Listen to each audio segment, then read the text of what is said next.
5, 6, 7, 8. Give us a raise, loser. Alrighty, boys and girls, welcome back to the Break Room Podcast. My name is Trey, along with Derek. Say hello, Derek. Hello, Derek. As we always start the show, typically like that. Today we are going to be talking about conspiracies. Correct me if I'm wrong. Is it a book of conspiracies that you have? Was it a gift from Christmas? Yeah, so me and Trey have this. Well, I think we've talked about it before, but we have this board behind me on my door to the room here, and we started writing down ideas one day, and one of them was conspiracy theories. And it just so happened that for Christmas, my mother-in-law got me a book for Christmas that is entitled "Great American Conspiracies." Oh, okay. And so we thought one day, and it ended up being today, that I would pick some that I think Trey would enjoy to talk about with me. I think I only have like 3 or 4 here that I picked out. And I'm just going to read like 1 or 2 paragraphs from it, and then we'll discuss it, and I'll ask you if you know about it beforehand or not, so on and so forth.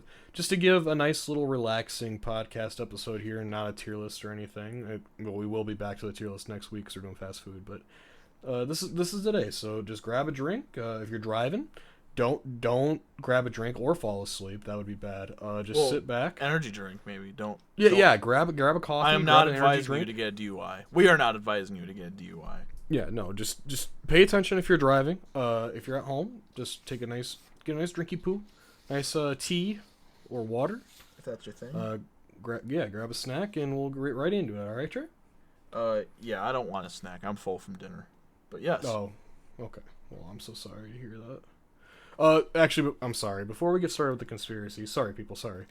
I was very curious the other day, and I started going around on YouTube. I typed in our podcast name. Mm-hmm. Did you know that there's like 7 different podcasts named The Break Room? Yeah, but from what I saw, whenever I looked those up, from what I saw, they're not recent or... The only one that I saw that was recent and had some traffic it's called The Break Room, and I don't know if you've seen it on YouTube Shorts or TikTok or whatnot, but have you seen the guy that looks like Peter Griffin that plays Fortnite? Yeah. It's his podcast. Oh. Yeah. The one that made me giggle though, Oh, and I kind of want to invite him on to talk if they were willing to, mm-hmm. is there is a podcast called Bitches in the Break Room. Or Bitches from the Break Room. Oh my god. And it's 2 women, and I think that's the funniest shit in the world. Bitches from the Break Room. It's either Bitches in the Break Room or Bitches from the Break Room, but I think that's really funny. But, alright, you ready to start some conspiracy nonsense? Yeah. Alright. Sorry, I was going to say something. I was trying to remember what it was. Okay. Yeah, no, I'm not trying to bash any channels, but anytime I look anytime I just use the link now usually, but every time I look up our podcast just for shits and giggles on YouTube or Spotify. Well, on Spotify, I don't think it's going to show me the one that I follow anyways, which is ours.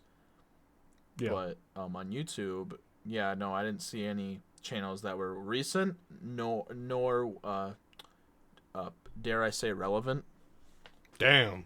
Like we are. Like I'm that's what I'm trying to say. I'm not trying to bash on them. It's just that they don't talk about the stuff that we talk about. They're a government plant. They're a conspiracy theory in themselves. Like, they talk about, like, stock marketing, probably, and stuff. Like, they don't talk about topics like that we do.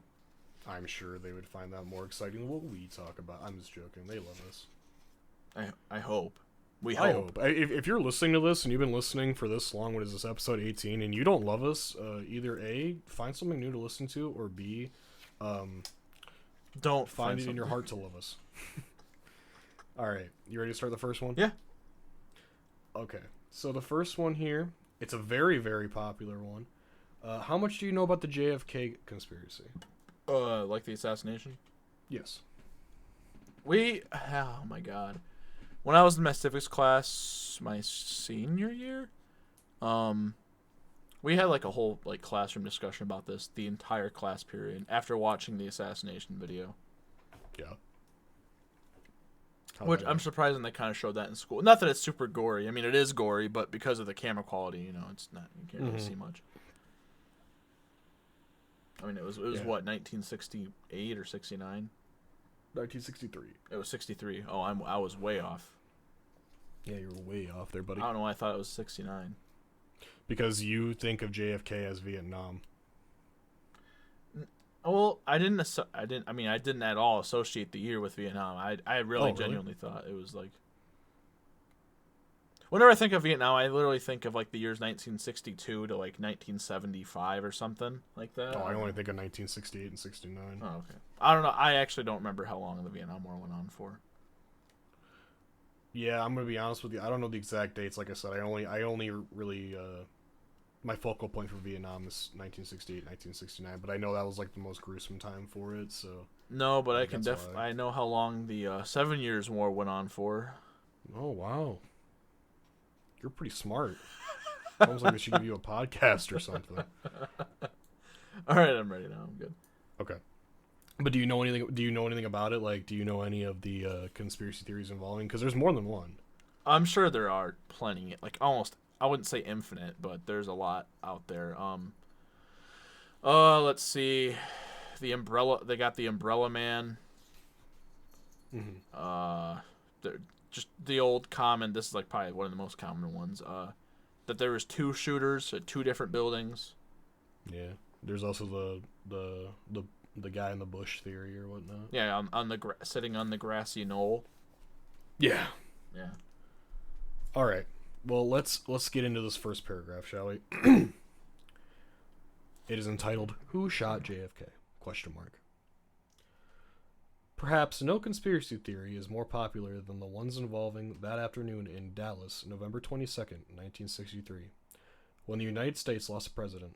John F. Kennedy's life and death had reached out to encompass everyone from Marilyn Monroe to Fidel Castro, not Garcia.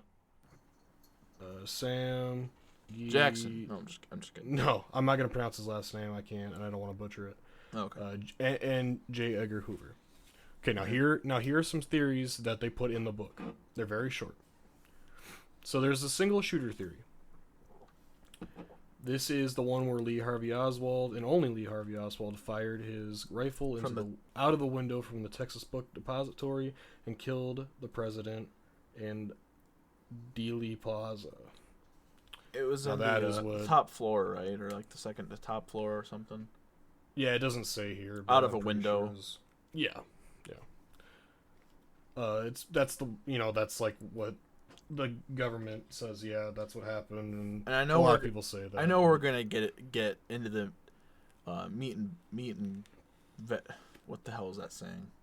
The meat and potatoes of it, but see, the thing is, he fired with what, an Italian Carcano rifle. Oh my God, you got that so right. What? Yeah, it's sitting right here in front of me. A Carcano. Yeah, it's an Italian-made gun. I don't remember what it's chambered in, but it's not a very accurate rifle. But obviously, he seemed to do something. And now, like I said, we're gonna get into the meat and potatoes anyways. But just me, I have to put this out there, otherwise I'll forget. The fact that he was able to shoot. Did he shoot 3 times or twice? I think it was twice. The fact that he was able to hit. God, no. I want to watch the video so bad right now. I'm not going to, but because I just remember it based off of how many times I've watched it personally. They don't have it in here, but the magic bullet theory isn't in here. It's like he looks down as if he's like getting ready to puke. Kind of like gives his wife a weird look, the first lady a weird look, and then he just gets his fucking brains blown out. Yeah, and then Jackie's trying to pick up his brain matter and shit. Yeah. They made a whole movie about that. I'm surprised. Not the brain matter, just like the whole incident. just on the brain matter. No, have you looked up the picture of the car? I think I've seen. It's in a museum, and I think it still has the stains on it. I'd hope. Well, yeah. All right, the next theory, the 2-shooter theory.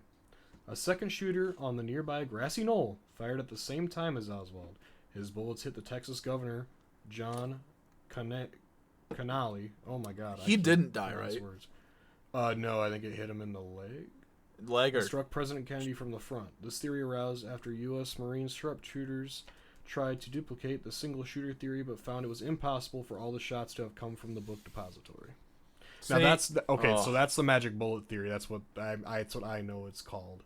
Is there's no way that he could have hit the governor. Like I said, I think it was in the thigh region, and then hit him in the head. The projection doesn't make sense. See, so that's another thing then.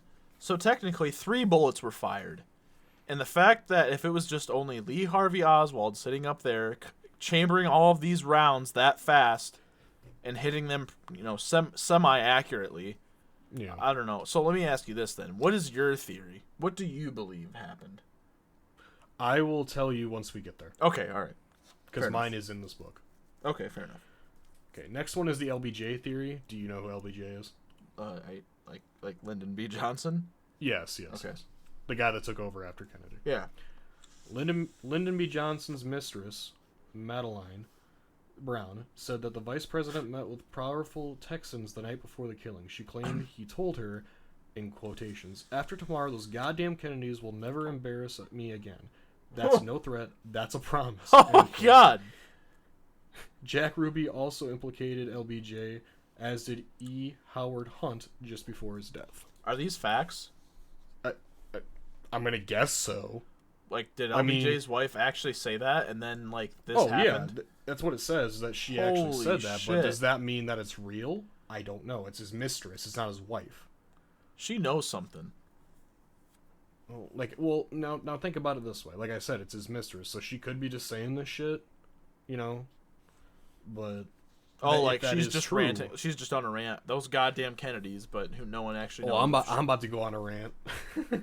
Okay. So, the way that you reacted to this is really funny because, LBJ took over after Kennedy, right? Yeah. And Kennedy, before he was assassinated, if I remember all my facts correctly, he wanted to get us out of Vietnam. Okay. Because I'm gonna guess that it just started at the time. And LBJ put his full force in there. Would you like to know what LBJ's wife held a big stock in? What's that? The helicopters. Well, the company that made the helicopters for the Vietnam helicopters. Okay. Yeah. So it's just a really big coincidence that once he got in there, his wife was a major her family was a major shareholder in the company that makes the helicopter, and then he sends us in there with all these helicopters to use for the first time. It's just a very big coincidence, is what I'm saying, I guess. So the next theory. Yeah, that doesn't do anything for me. That's whatever. Oh, you don't find that weird anyway? No. Very interesting. Okay. So the CIA theory. After Kennedy forced Allen Dulles to resign as head of the CIA following the Bay of Pigs fiasco, the CIA, resenting Kennedy's interference, took its revenge on the president. They had plenty of practice helping plotters take out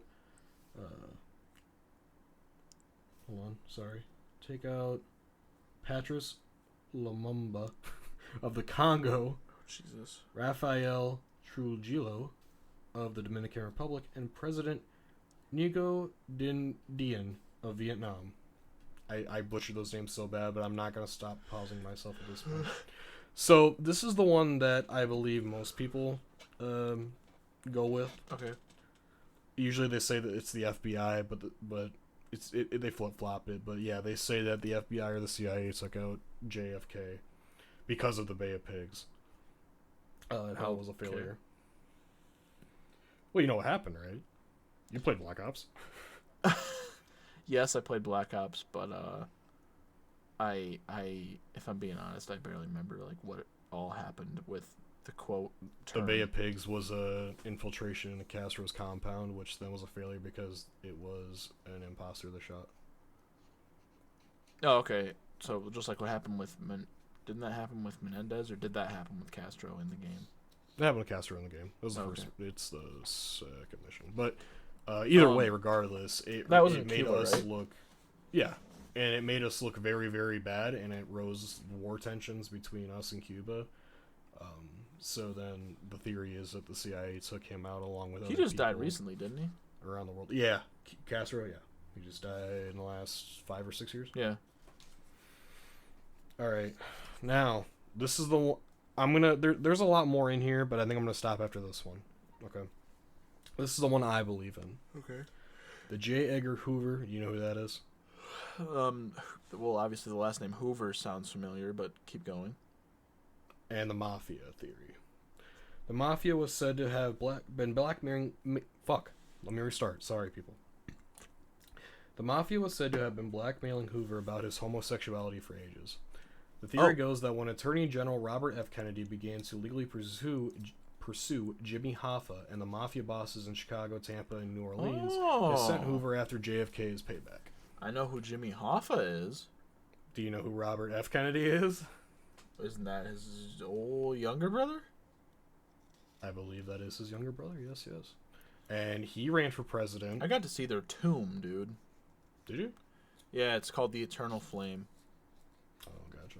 It's their tomb right outside of, or at least from where I think it's right outside of the Tomb of the Unknown Soldier area ish in DC, gotcha. and there's like all 3 or all 4 of the Kennedys, buried right next to each other, and then like right behind where their tomb is, there's this never-ending flame that's just being casted out of the ground. Oh, gotcha. Yeah. Actually, I think I've heard of that. Yeah. But yeah, this is the theory that I believe in, and it's because the reason I do believe it is because Robert tried to run for president soon after, or for the next election. Yeah. Right. Yeah. And he also was assassinated before he even got to be a runner. Yeah, that Like, he family was in just the has a middle of his bad rep campaign. of But it was in a really weird coincidence because all the evidence leading forward is that it had to have been someone that was with him at the time that killed him, and they suspect that the guy that was with him that was in the room that killed him was associated with the mob bosses in Chicago. So it would all tie together if that were to make sense. Now, next one. What do you know about the MLK assassination theories? This one I don't know a lot about. You don't know this one? It's pretty vanilla for me. All I know is that he was outside of his hotel room, or going into his hotel room, or coming out of his hotel room, and from what I remember, 2 guys just kind of shot him. So let me read you what had happened. Okay. On the evening of April 4th, 1968, civil rights leader Reverend Martin Luther King Jr. was standing on the second floor balcony at the Lorraine Motel in Memphis, Tennessee, where he had led a protest on behalf of the striking garbage workers when he was assassinated with a bullet. Shortly after the shot was fired, witnesses saw a man believed to be James Earl Ray fleeing from the scene of the assassination, and a rifle found near the site had Ray's fingerprints on it. James Earl Ray pleaded guilty to King's murder in 1969 and was sentenced to 99 years in prison. Holy shit. Though later he recanted his confession and spent the rest of his life claiming King's death was part of a conspiracy. Dr. King's widow later said she believed Ray did not act alone or had no role in it at all. Yeah. So, before we get into anything, this is not a theory. This is what actually happened, and it's been proven in court. Oh, and okay. I'll get to that because of what I just said in that paragraph. It is very much believed that the FBI killed Martin Luther King, and by very much believed, it was ruled that they had an involvement in it in court. Because the King family sued them for $1 because they wanted to know the truth. James Earl Ray was a plant.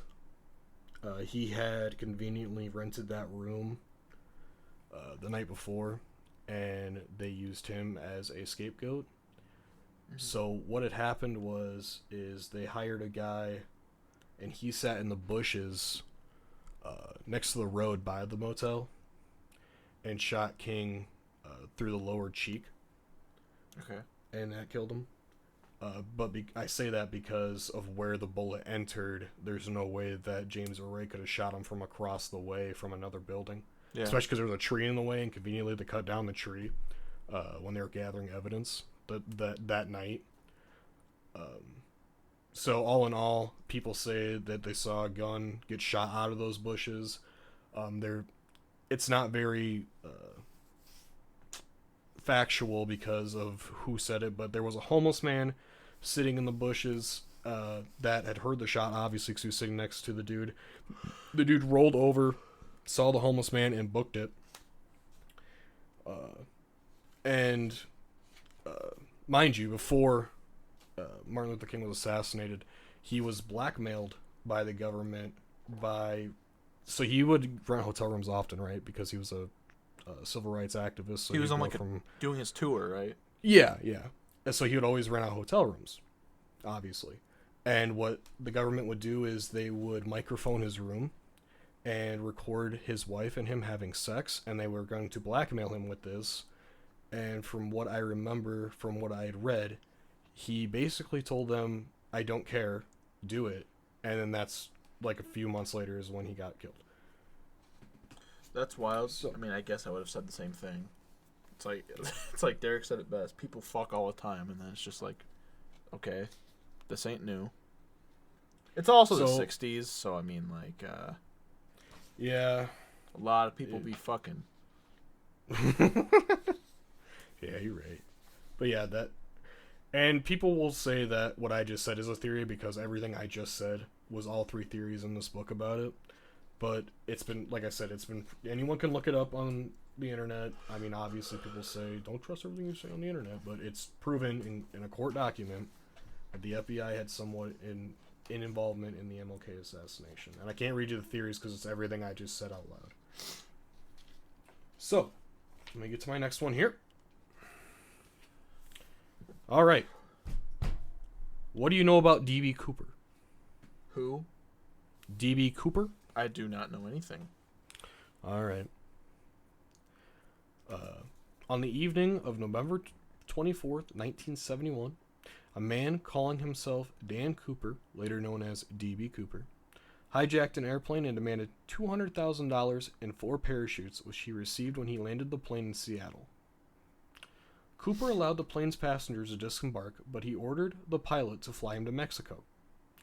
Once the plane had gained enough altitude, somewhere over the Cascade Mountains near Woodland, Washington, Cooper jumped from the plane and fell into history.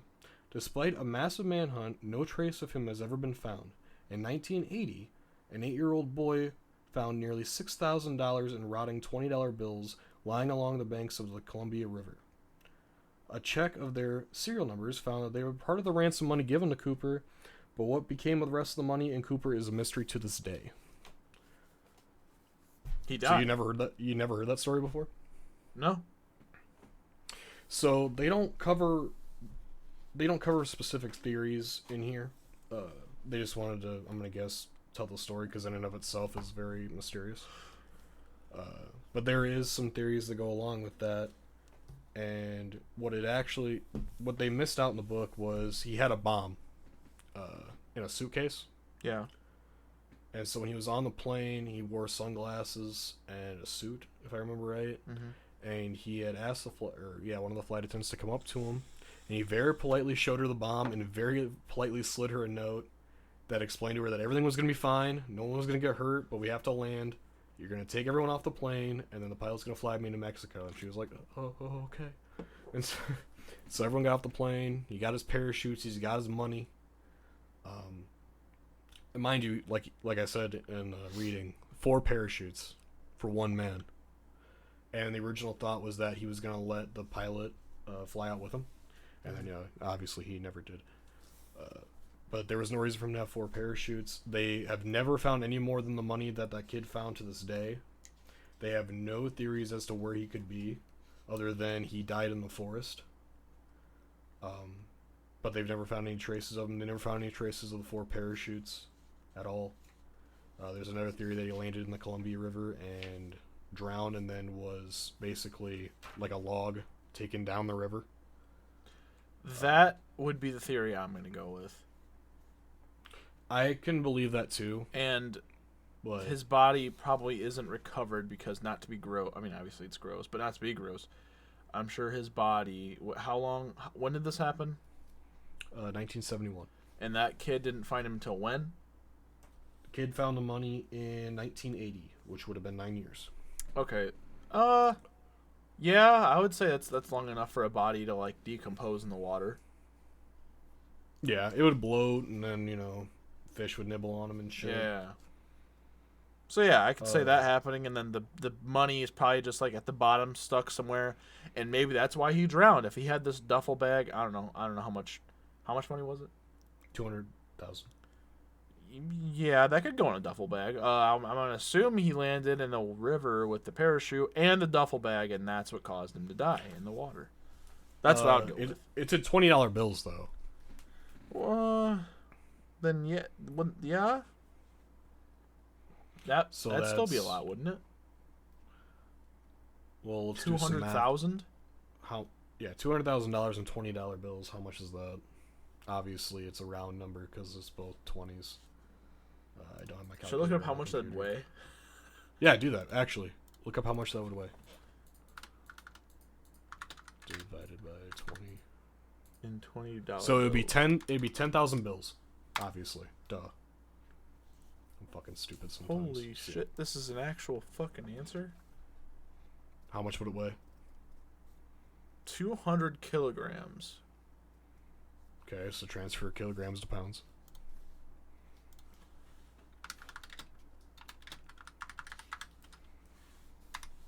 Okay. I know that's a lot. That is. Oh my god. What? What? That is 440 pounds. Huh? Maybe. Okay, so maybe it wasn't all in 20s. Then. Hang on.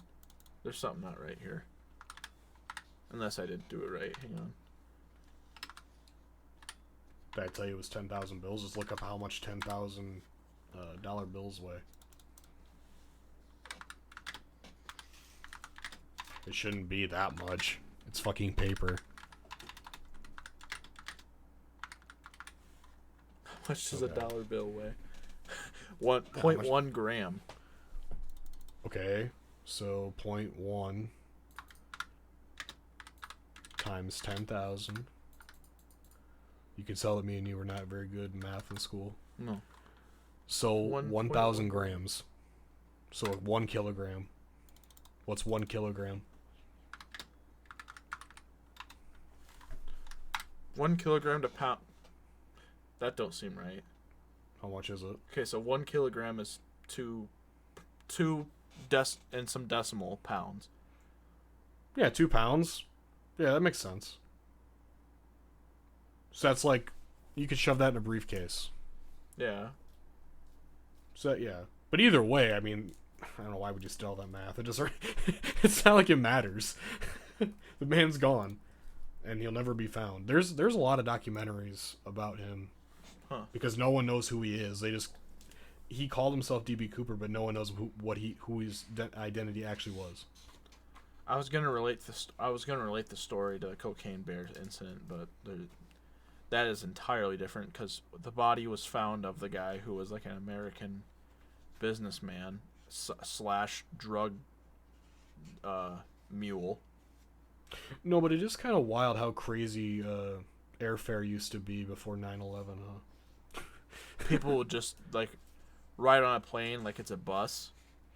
Well, they just hijack them all the time. Like, I have a bomb, I need money. But usually they would catch him on the runway or whatever. Well, the guy with the Cocaine Bear incident, I don't remember the guy's name.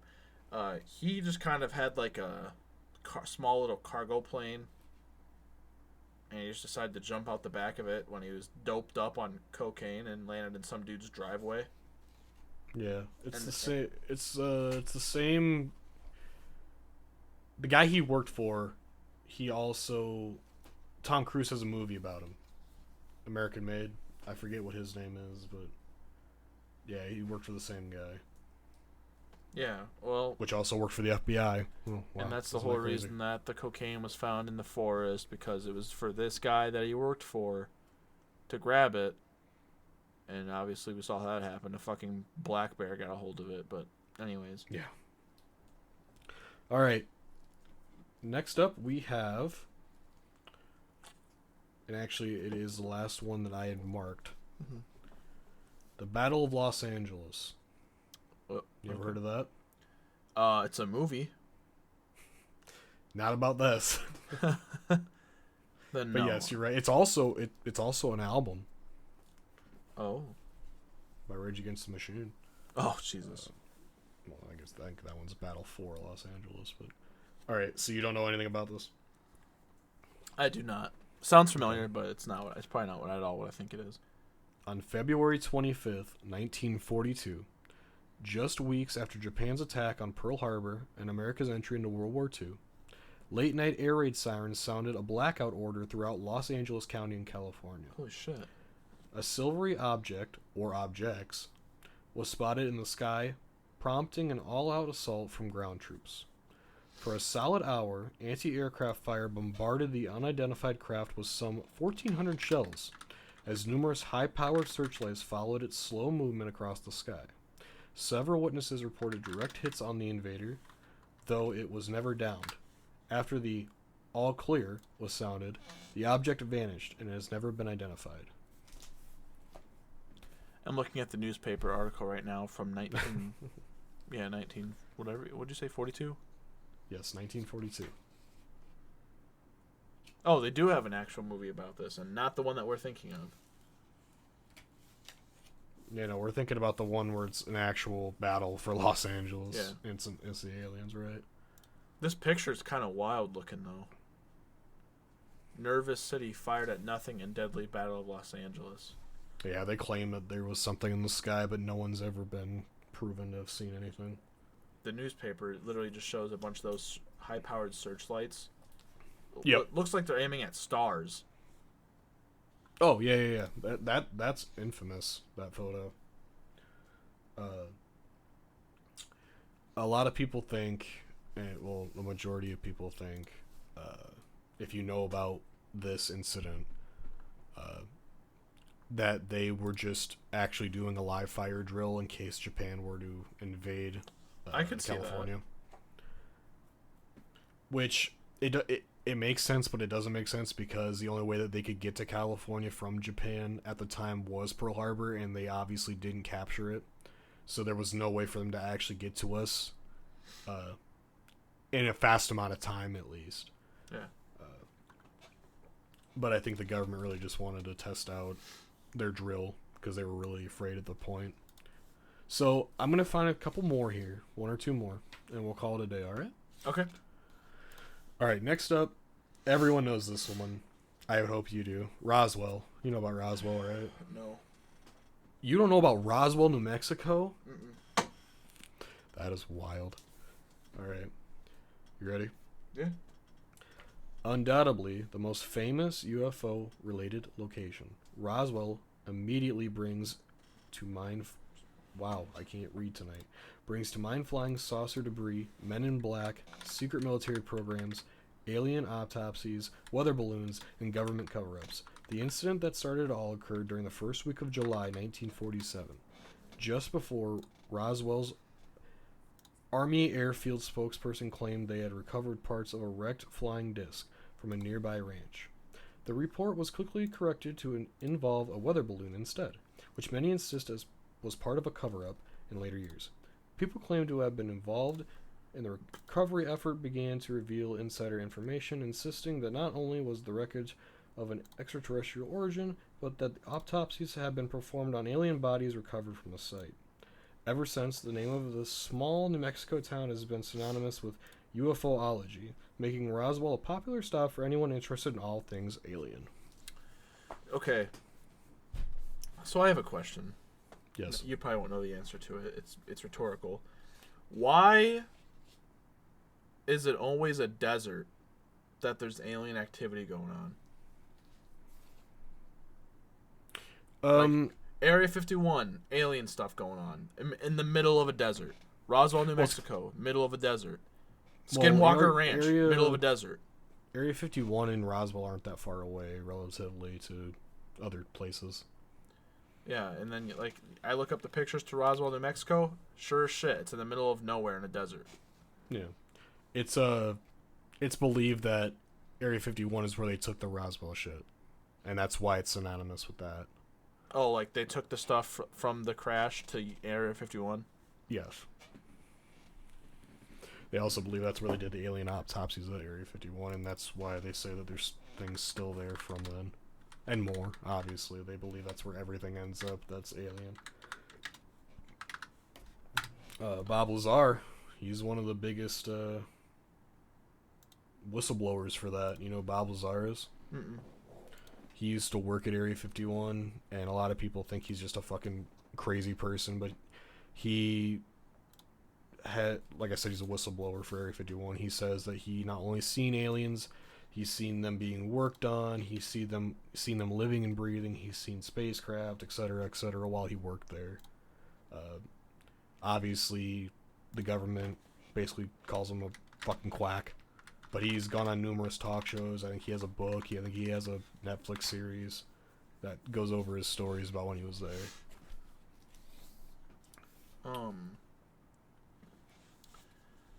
What was I gonna say? So like Area 51's had its notoriety since like the 1950s, right? Yeah.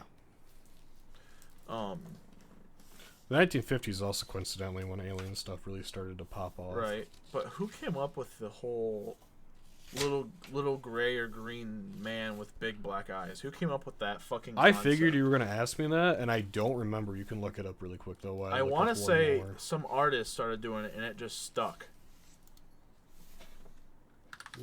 Yeah, look it up real quick while I find this last one I want to do. I gotta find the page. That's the Bermuda Triangle. Save that for another day. Where's the House of David? Did you find anything? Still typing. Oh, I got you. 129. Oh, Fine. What's up? it started with this cartoon called Little Green Men. Oh, wow. And it is the stereotypical portrayal of extraterrestrials as little humanoid creatures with green skin, sometimes antennae on their head. The term also used to describe gremlins, mythical creatures known for causing problems in airplanes, mechanical devices. Today, these creatures are more commonly associated with the alleged alien species called greys, whose skin color is described as not green but gray. During the reports of flying saucers in the 1950s, the term Little Green Men came into popular usage in reference to aliens in one classic, the Kelly Hopkinsville sighting in 1955. Two rural Kentucky men described a supposed encounter with metallic silver, somewhat humanoid-looking aliens, no more than 4 feet in height, employing journalistic license and deviating from the witnesses' accounts. The Evansville Courier used the term Little Green Men in writing up the story. But that, I guess the cartoon Little Green Men is from like the 1920s. Oh, that's crazy. Fucking over 100 years old already? Well, just at 100 years old. That's crazy. So just over time, it's just built off that. Yeah. You ever watch the show Ancient Aliens? Dude, when that shit was on at like 4 o'clock in the morning, it puts me on a weird trip, and I'm just like, fuck this, I'm going back to sleep. This is... It's like Ancient Aliens at 8 p.m., and it's like just the pyramids. And then at 4 a.m., it's still the same episode, and it's showing you like that the pyramids are actually just a giant spaceship. But it's like using really, really, really bad CGI. There's that dude with the wild hair on that show. It's wild. It's crazy. It's a crazy little time. I can't believe people actually believe that shit. I believe in aliens, but not like that. Like that's over the top. That's wild. So we're gonna finish it off with 3 short ones here, and it's each one of them is a cult. All right, this is my wheelhouse. But what I want to do is out of these 3, after I read them, first I'm gonna ask you like usual if you know anything about them, right? But out of these 3, when we're done, I want you to choose which one you would like to talk about, and then we're gonna dedicate one episode to one of these cults. Okay? Okay. So first off, Waco. What do you know about Waco? some guy who's basically, I can't remember his name. David Koresh. Huh? David Koresh. Oh. Some guy who was running a basic, I don't even know how to describe it, like almost like a religious cult in this building. Correct. Compound. And Branch Davidians. He wanted people to come there to like live their own independent life while also abiding to this religious policy rule, if you will. And one day the government knew some shady shit was going on there. It wasn't just like a compound for people to stay and live and practice their beliefs. There was some shady shit going on. Government tried raiding it. Some dude had a standoff with them for, I can't remember how long it was. But the government basically was trying not to fail, but they didn't fail, but they kind of did. I don't know. It was weird. Okay, you got about 25% of it right. Oh, so I'll give you that. 25. All right. The Branch Davidians. Followers of David Koresh looked upon him as one of God's messengers. Koresh thought to himself the same way. The U.S. government, however, had a different point of view, including allegations of polygamy, child abuse, and rape. Koresh and many followers of his religious sect were killed in 1993 when federal agents attempted to raid the group's compound near Waco, Texas. The ensuing 51-day standoff ended on April 19th when the Branch Davidian compound burned to the ground. The fallout wasn't limited to Koresh and company. The federal government was highly criticized for this handling of the situation. Did you say the FBI was criticized for it? The government, but it was the ATF. Alcohol, Tobacco, and Firearms Department. Oh, okay, yeah. Not the American Task Force. So, like I said, they didn't fail, but they did fail. They were, I don't know. They failed tremendously. They did what they came to do, but they didn't get to rate it. It just kind of fell apart. If we end up spending an episode on this, I guarantee you, after everything that I throw at you, you will change your mind about that. I'm not saying that David and his people were right in any means. They were very weird, as in David would have children with multiple women of this cult, and he would consider them his wives along with the husbands that they came with was also their husbands and shit like that. It was really fucked up, but the ATF really went in there, basically guns blazing. Yeah.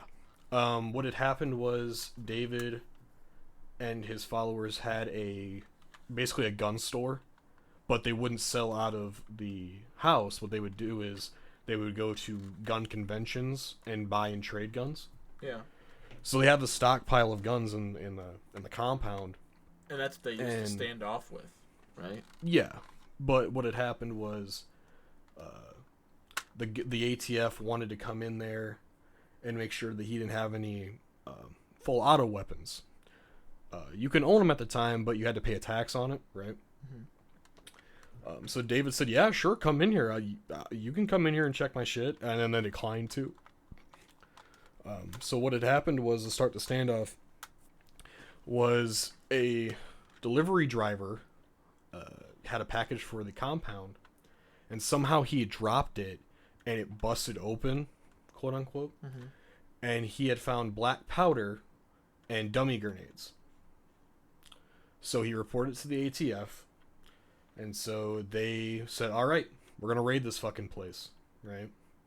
But the warrant was based on that before they raided it, they had a house that they had rented across the street. Well, not across the street, but down the street from them. And they were basically keeping an eye on them, right? Like, they would have people go over there, talk to David and stuff, pretending to be college students that actually worked for the ATF. And the guy that would go over there undercover said that he had found upper receivers for fully automatic weapons, which they did not have. Mm-hmm. And so they based the warrant on the $200 tax of owning a automatic weapon that they did not pay. So they came in there. No one knows who shot first, but a lot of people claim that it was the ATF. And for 51 days, they had a standoff. And then on the 51st day, they drove tanks into the building to shoot gas into it, like tear gas kind of shit. And somehow the building burnt to the ground and killed everyone in it. No one knows how the fire started, but they do claim very highly that the gas mixed with them breaking into the building caused a ignition and started the building on fire. I guess Now, a good thought would be the tear gas mixed with the black powder.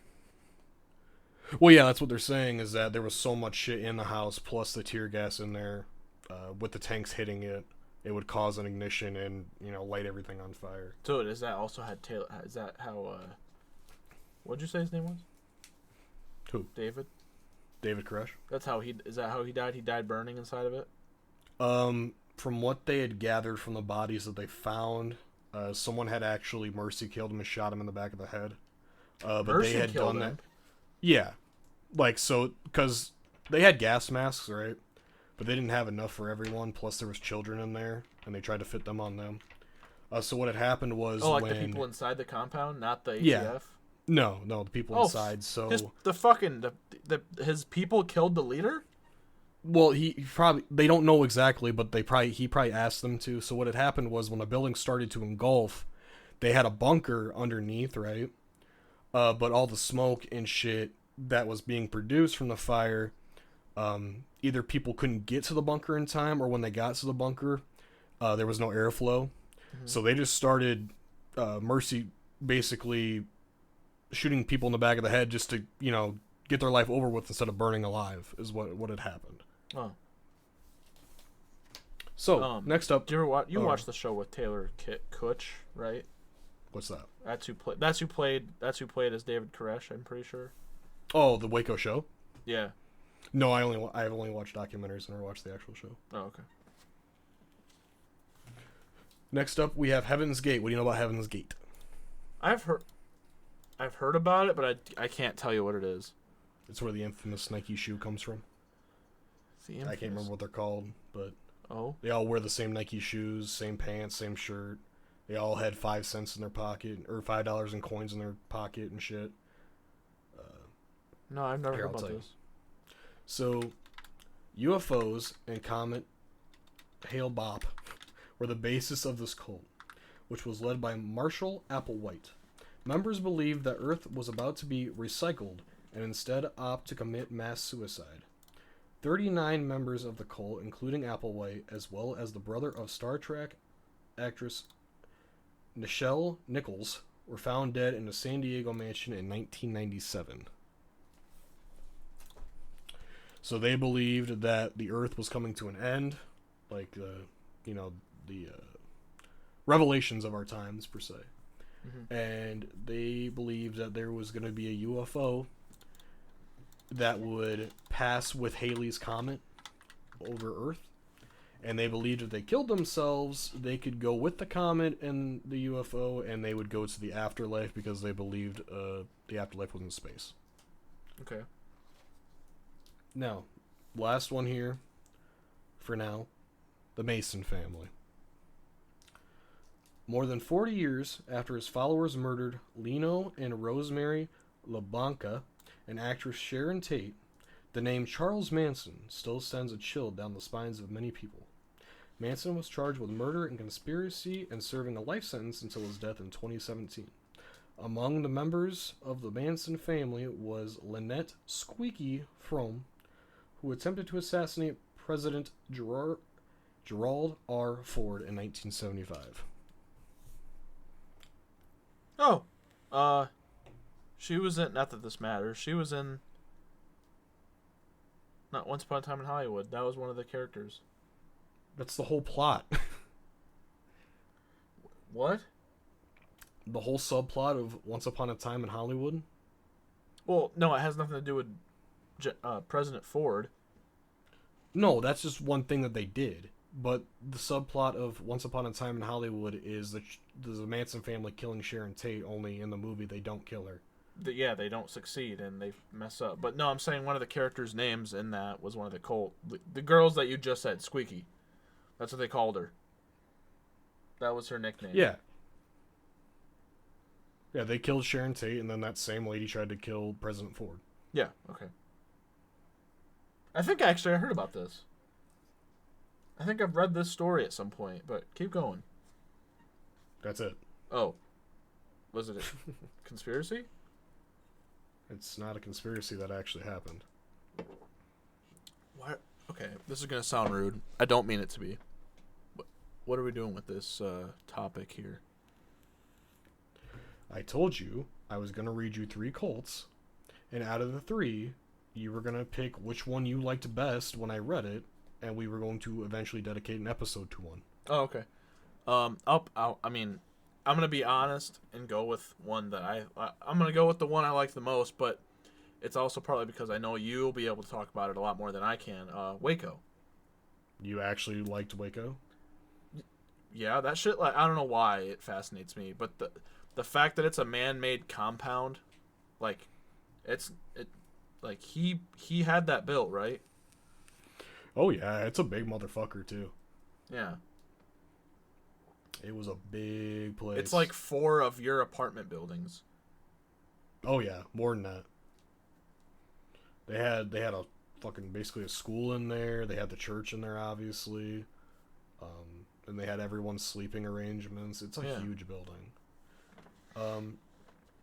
Okay. But I mean, So I do I'm like the Charles excited. Manson cult. Like, I don't know why I like that so much, but did you also know?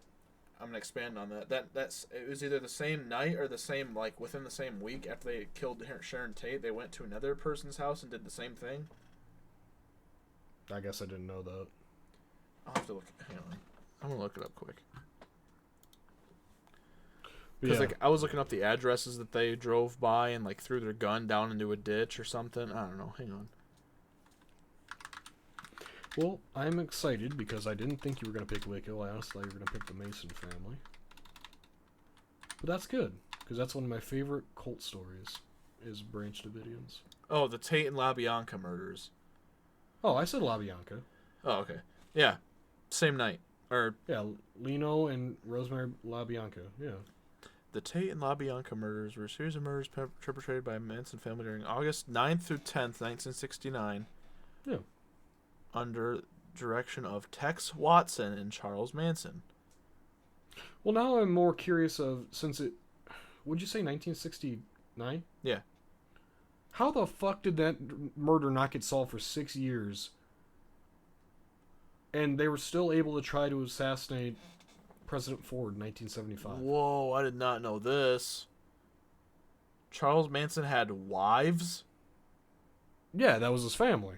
All the women were his wives. Oh my. You didn't know that? I guess not. Yeah. That's why they're called the Manson family. It's unknown how many children Manson may have fathered as part of the Manson family's free love philosophy. He does have 3 known sons. Charles Manson Jr., who resulted from his first marriage to Willis, later took his stepfather's last name and became J. White. Oh. Okay. But yeah, they lived in that old movie set where they used to film spaghetti westerns, and that's where they would plan all their attacks. That was the actual name of the place, Spawn Ranch. Mm-hmm. But Yeah. this is one of the. What are the rules of the Manson family?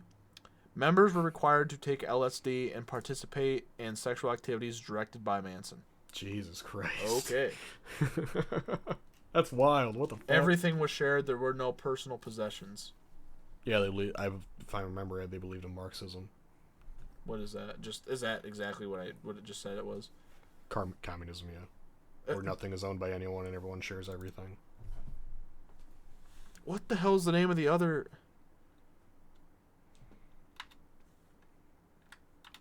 What? What are you trying to find here?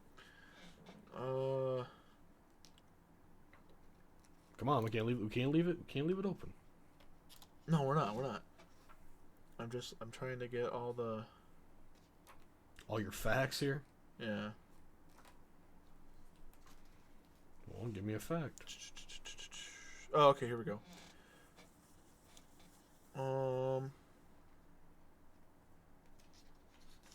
Come on. The Spit it following night after killing Sharon Tate, let's see, who'd they kill that night? They killed Sharon Tate, Jay Sebring, Abigail Folger of the Folger Coffee Company, and I don't even know how to pronounce that guy's name. That's like a Polish name. Did you say Folger? Yeah. Folgers. Folger, same thing. Let's see. All right, Following we can do the Branch Davidians and the Manson family because it sounds like me and you are very hyper focused on the Manson family. We are, but I do like the Waco stuff a lot. But Yeah, we can do both. We can the split following them. night, those 4 people, in addition to Manson, Leslie Van Houten, and Steve Clem Grogan. My lights just flickered in my room. Kind of scared me. I'm good. Manson had allegedly said he would show them how to do it after they considered various options. Kasabian drove to 3301 Waverly Drive in the Los Feliz neighborhood at the home of the LaBiancas. Manson left with Atkins, Grogan, Kasabian, Watson, Krenwinkel, and Van Houten killed the couple in the early morning hours of August 10th. Interesting. It's very gruesome how they did everything, too. Because Sharon Tate was... I'm assuming that was one of the big things, right? She was pregnant, right? Was she? I thought so. She is in the movie. Huh. I don't know too much about it, so I'm going to guess so. Oh my If god. you I remember typed, that. was Sharon Tater pregnant? Tater. Oh, no. We shouldn't make fun of her. Aww. She died very badly. She was Oh, 8 months pregnant. Eesh. That's not But cool. it's gruesome because I remember someone describing what it was. I don't know how true this is, obviously, because I don't think anyone who's actually read this story was there. No shit. They took the blood from her stomach and like wrote it on a white cloth or on the door frame or something. I don't remember. Jesus Christ. They took the blood and wrote something out. Well, they're high on LSD. I mean, they're loose cannons. They probably thought the blood was like purple and green and... So I think we will do another one of these readings out of the book because I would like to discuss with you the Momo, or Momo? Missouri Monster for short, the Ohio Bridge Trolls, the Gator Men, the Skunk Ape, the Devil Monkeys, Maryland's Goat Man, and more. Okay, what the hell was the Ohio Bridge what? Ohio Bridge Trolls. I just want to see what this looks like. What the hell is even that? In May of 1955, a man driving along the Miami River near Loveland, Ohio, came across a frightening sight. Huddled under a darkened bridge were several bald-headed creatures, each 3 or 4 feet tall, spellbound. The man pulled over and watched the creatures, which he said had webbed hands and feet. Though they made no sound, the man said the creatures appeared to be communicating with each other and did not notice him watching them. However, when one of the creatures held up a wand or rod that began emitting showers of sparks, the man quickly left. He drove straight to the local police station, which dispatched a car to the bridge. A search for the area turned up nothing, and to this day, there have been no more reported sightings of these strange creatures. That guy was high on something. That guy was fucking blitzed. There's no way. What was the other one you said on that? Before we end it off, I just want to look a couple of these up. I'm not going to read anything. I just want to see what these look like. The Gator Men, Skunk Ape, Gator Devil Men. Monkeys, Lizard Man, Momo, and the Dover Demon. And Maryland's Goatman. That's actually one of the more popular ones. So the Gator Men I just looked up Gator Man Cryptid. Is this an actual thing? What is this? I'll read it to you if you'd like me to. Sure. The swamplands of Florida are filled with alligators, but most of them don't have human faces. Since the 1700s, tales of strange half-men, half-alligator creatures have circulated throughout the area. Gator men are described as having the face, neck, chest, and arms of a man, and the midsection, back legs, and tail of an alligator. Oh, so it's just like a mermaid, but it's an alligator. Yeah. Huh. Unlike most of the other monsters, the strange beasts... Wait. What? Unlike most other monsters and strange beasts, gator men reportedly prefer to travel and hunt in packs, and even appear to have their own verbal language. What the fuck? What's more, recent sightings have had them traveling outside of the state of Florida and taking up residence in the swamplands of Louisiana and swimming around the remote Texas swamps in 2001. Could you imagine? You're just traveling through the swamp and 5 fucking gator men come out of nowhere speaking in riddles. Oh no. That's Count awesome. me out on that. That is awesome. But I do want to talk to you about the Momo though when we do this next. That's funny. Not the one that not the Snapchat thing that made you kill yourself.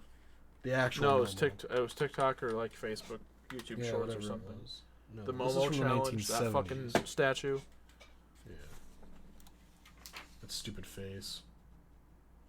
But the Momo, what'd you say it was? Momo, Missouri, what? It's the Missouri Monster.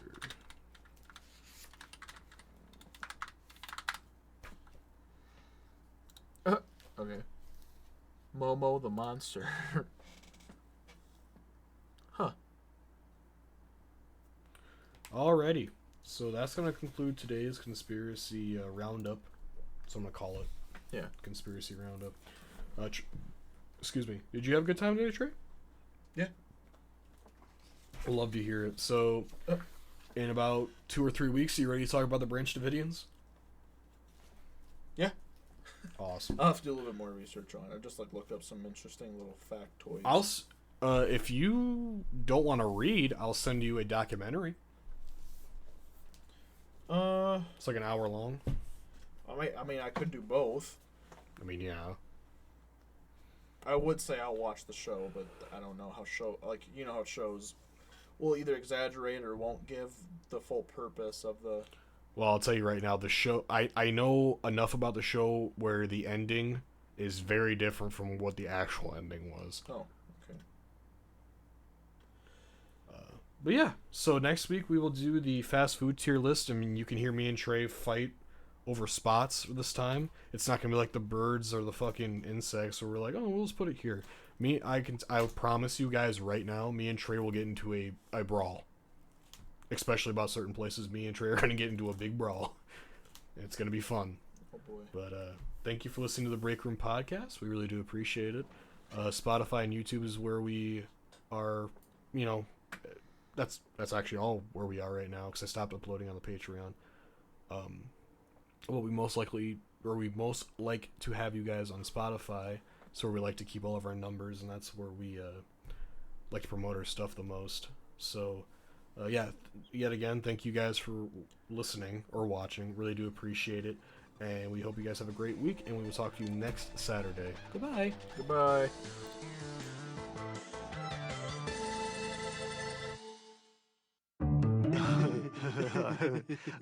Yeah.